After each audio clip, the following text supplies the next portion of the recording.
Okay, what is accounting? Accounting is the language of business. ये जुमला आपने कई बार सुना होगा, लेकिन इसका एक्चुअल में मतलब क्या है, इसको आज हम एक एग्जाम्पल से समझते हैं।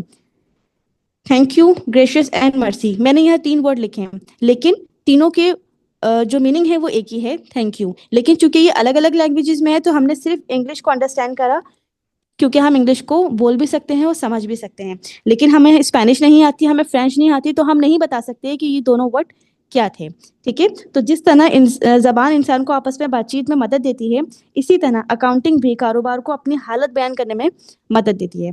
फॉर एग्जाम्पल, बिजनेस में मौजूद प्रॉफिट शो हो रहा होता है, तो वो बताता है कि बिजनेस कितना सक्सेसफुल है और कितना अनसक्सेसफुल है। ठीक है, प्रॉफिट ज्यादा होगा तो उतना ही ज्यादा वो सक्सेसफुल होगा। ठीक है, लॉस डिस्क्राइब करता है कि समथिंग इज रॉन्ग, मतलब कोई ना कोई कारोबार में प्रॉब्लम चल रही है, कोई ना कोई मसला कारोबार में आ रहा है, जिसकी वजह से बिजनेस को क्या हो रहा है, लॉस हो रहा है। एसेट्स बताते हैं कि बिजनेस के पास असासे कितने मौजूद हैं, एंड लायबिलिटीज बताती हैं कि कितने वाजिबात कंपनी को क्या करने हैं या बिजनेस को क्या करने हैं, अदा करने हैं। रियल लाइफ कनेक्शन से समझते हैं कि इन इंफॉर्मेशन को कि किस किस को जरूरत होती है, मतलब अकाउंटिंग किन लोगों के लिए जरूरी होती है।